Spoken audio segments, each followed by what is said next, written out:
안녕하십니까, 정재현입니다. 전날 뉴욕 증시는 3대 지수가 하락으로 좀 마무리가 됐습니다. 여전히 부채 한도 협상에 대한 부분들, 타협이 좀 잘 안 되고 있는 그런 사항들이고요. 공화당 쪽은 재정 지출에 있어서의 삭감, 이 부분들을 좀 양보를 하지는 못하고 있는 그런 사항들입니다. 일단 메카시 의원 같은 경우는 일단 한도 협상은 좀 될 것이다라는 그런 얘기들을 좀 하고 있는 그런 상황입니다만, 피치사, 신용평가사인 피치사에서는 일단은 관찰 대상으로 일단 놓고 있는 그런 모습들입니다.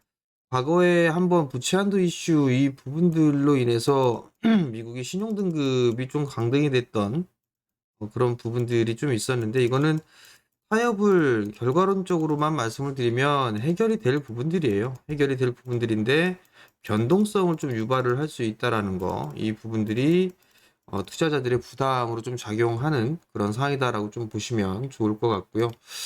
장 마감 이후에 엔비디아의 실적 발표가 좀 있었습니다. 예상치를 상회하는 실적 발표를 했고요. 전망 또한 마찬가지로 긍정적으로 전망을 했습니다. 그러면서 시간에 지금 엔비디아 같은 경우는 신고가의 흐름들을 보여주고 있는 그런 모습들이고요. 그 다음에 나스닥 선물 시장이나 S&P 500 시장도 상승을 해주고 있는 그런 모습들이 좀 나타나고 있습니다. 한국 시장 같은 경우도 약세 출발을 좀 할 거예요. 근데 실질적으로 이 인공지능 쪽에 있어서의 수혜, 이 부분들로 좀 보게 된다라면 사실 삼성전자가 가장 큰 수혜로 좀 봐야 되겠죠. 삼성전자에 대한 수요가 좀 제일 클 것이고, 이미 뭐 중소형주들 같은 경우는 테마성의 흐름들이 좀 나올 수가 있겠죠. 어찌됐든 간에 이 데이터 센터를 많이 필요로 하겠죠. 인공지능 같은 경우는. 그렇기 때문에 반도체 수요도 급증을 할 수밖에 없는 그런 상황들이에요. 최근 들어서 이 반도체 쪽에 있어서의 공급 과잉 얘기가 일단 줄어들고 있는 그런 모습들이 좀 나타나고 있고, 오히려 수요가 더 늘어날 것이다라는 그런 전망들이 좀 나오고 있는 그런 상황들이에요. 삼성전자가 이 엔비디아의 영향을 좀 받아서 상승을 흐름들이 좀 주가 영향을 받는다라면 오히려 고합 내지는 약보합 권역에서 시장이 출발을 하지 않을까 이렇게 좀 보여집니다. 그렇지만 한국 시장에 있어서의 밸류 측면에서만 좀 보게 된다라면 PBR 기준이 0.97배예요. 0.97배죠. 그러면 어중간한 위치에 있다라는 거, 이제 0.98배까지도 올라와 있는 그런 상황들이에요. 그러면 밸류에 대한 부담이 따른다라고 좀 보셔야 되지 않을까라고 좀 보여지고요. 여기에 따라서 차익 매물이 좀 출회되고 있다. 이렇게 좀 보셔야 될 것 같습니다. 결국은 종목장으로 좀 놓고 볼 수밖에는 없을 것 같아요. 종목장으로 좀 진행된다라고 좀 봐야 될 것 같고, 이슈나 테마성 흐름들로 일단 시장을 좀 봐야 되지 않을까라고 좀 보여지고요. 여기서 중요한 부분들은 21선 이제 슬슬 돌아가는 그런 모습들이 좀 보여지고 있습니다. 근데 만약에 지수가 21선 자리대가 이탈해주는 그런 모습들을 좀 보여주게 된다라면 쌍봉의 좀 모습을 보여줄 수가 있겠죠. 그러면 1차적으로 이 박스 구간이다라고 좀 여전히 봐야 되지 않을까 싶습니다. 물론 PBR 한 배 수준까지 간다라면 추가적으로 좀 올라갈 수 있는 그런 모습들이 좀 보여지고 있고, 기술적인 흐름상으로 놓고 보더라도 충분히 올라갈 수 있는 그런 자리대는 여전히 좀 남아 있는 그런 상황이지만, 기술적인 흐름들을 보게 된다면 이런 식으로 움직일 수가 있겠죠. 그렇지만 만약에 이 자리대를 넘어서지 못하는 그런 흐름들이 좀 나오게 된다라면 쌍봉의 모습들을 좀 보여줄 수가 있고, 그리고 여기서는 또 박스권으로 회귀를 해주는 그런 모습들이 좀 보일 수밖에 없는 그런 상황들입니다. 그렇기 때문에 추격 매수는 가급적이면 좀 자제하는 그런 전략이 좀 중요할 것 같고요. 오늘 위클리 옵션 만기일이에요. 그렇기 때문에 변동성이 좀 있는 그런 부분들인데, 아무래도 외국인 쪽에 있어서의 수급을 체크를 해야 되지 않을까 싶습니다. 여전히 시장에 있어서는 외국인 쪽과 기관 쪽에 이 수급이 돌아서는 그런 모습들이 좀 보이면서 반등이 좀 나아졌었는데, 어제 같은 경우는 이제 기관 쪽에서 좀 매도가 나와주는 그런 모습들을 좀 보였어요. 매수에 대한 강도도 약화되는 그런 모습들을 좀 보여주고 있는 그런 상황들이기 때문에 수급적으로도 체크를 좀 필요하지 않을까 그렇게 좀 보여집니다. 여전히 뭐 종목장이다라고 좀 보시면 좋지 않을까라고 좀 보여지고요.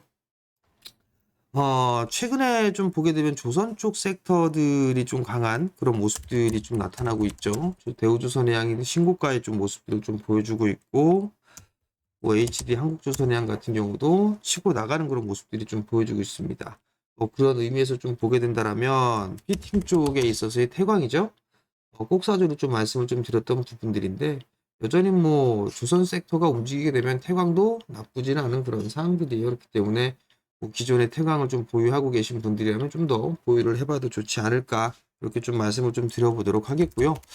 오늘 뭐 관심 있게 좀 볼만한 종목은 관련주예요. 성광밴드죠. 성광밴드 같은 경우도 피팅 쪽에 있어서의 흐름들이 여전히 좋고 실적도 양호하게 좀 나타나는 그런 모습들이에요. 하락세대를 좀 돌파를 해주는 그런 모습들이 좀 나와주고 있는 그런 상황에서 거래량이 이제 서서히 좀 늘어나주는 그런 모습들도 긍정적으로 좀 볼 수가 있을 것 같습니다. 이 14,000원짜리대, 이 정고점짜리대의 돌파 시도는 한 번쯤은 좀 나올 수 있지 않을까, 이렇게 좀 보여지고요. 그렇게 된다라면 뭐 추가적으로 상승 시도는 좀 나와줄 수 있다라고 좀 보시면 좋을 것 같으니까 뭐 이러한 종목군들 좀 보셔도 좋을 것 같고요. 두 번째 좀 우량한 종목군들 같은 경우는 두산 같은 경우도 좀 나쁘지는 않을 것 같아요. 두산 같은 경우도 이제 이슈거리를 좀 볼 수가 있는 게 두산 로보틱스의 상장 이슈가 좀 있죠. 거기에다가 추세 하단 자리대를 좀 지지를 해주는 그런 모습들을 좀 보여주고 있고, 두산 로보틱스에 대한 상장 이슈, 이 부분들이 좀 긍정적으로 좀 놓고 볼 수가 있을 것 같죠. 그리고 정부 쪽에서도 이 6월 달 정도의 정책이라든가 이런 부분들이 좀 발표가 좀 예정이 되어 있어요. 그렇기 때문에 두산도 뭐 수익 관점으로 보면 나쁘진 않다, 이렇게 좀 말씀을 드릴 테니까 참고를 하셨으면 좋겠습니다. 자, 일단 시장에 있어서 보게 되는 지수가 만약에 눌리는 그런 모습들이 좀 나오게 된다라면, 뭐 오늘 뭐 IT 쪽 섹터라든가 뭐 제약 쪽, 그리고 로봇이라든가 인공지능, 이렇게 좀 관적으로 놓고 보고 있는데, 지수가 만약에 눌리게 된다라면 지수 방어적인 역할을 하고 있는 제약바이오 쪽 섹터 쪽으로도 수급이 들어올 수도 있는 그런 상황들이에요. 지수 방어적인 역할을 좀 하고 있죠. 그렇기 때문에 만약에 IT 쪽 섹터에 있어서 눌러주는, 밀리는 그런 모습들이 좀 나오게 되면 상대적으로 지수 방어적인 섹터죠. 제약이라든가 내수 섹터의 흐름들로 좀 나올 수가 있지 않나라고 좀 보여집니다. 물론 엔터 쪽 같은 경우도 최근에 좀 많이 올랐어요. 근데 뭐 한한령에 대한 얘기들이 다시 또 나와주고 있는 그런 상황들인데, 중국 쪽보다는 일단 세계적으로 봐야 되겠죠. 이 부분들에 있어서는. 근데 만약에 중국이 한한령으로 인해서 엔터주들이 좀 밀리는 그런 가격에 대한 변동성이 좀 커지게 된다면 그거는 단기적으로 매수 관점으로 좀 봐도 좋지 않나, 이렇게 좀 말씀을 드리도록 하겠습니다. 자, 시장은 많이 올랐으니까 일단 추격 매수는 좀 자제하는 전략, 조정을 받았을 때 좀 보는 전략, 요게 좀 좋지 않나라고 좀 보이니까 꼭 기억들 하셨으면 좋을 것 같고요. 그리고 오늘 매일 이렇게 영상을 올려드리죠. 그렇기 때문에 구독 신청 부탁드리고요. 그리고 알림 설정을 해놓게 되면 제 영상을 올릴 때마다 알림 뜨겠죠. 그럼 바로 확인할 수가 있고, 10분 내외로 좀 녹화를 해서 올려드리니까 이제 부담 없이 확인하실 수는 있을 것 같습니다. 관심 종목도 말씀을 좀 드리고 있죠. 그러니까 영상 좀 보시고 나면 마지막으로 좋아요도 한번 눌러주시면 감사하겠습니다. 자, 오늘도 성공 투자하시고요. 저는 내일 다시 찾아뵙도록 하겠습니다. 마치겠습니다.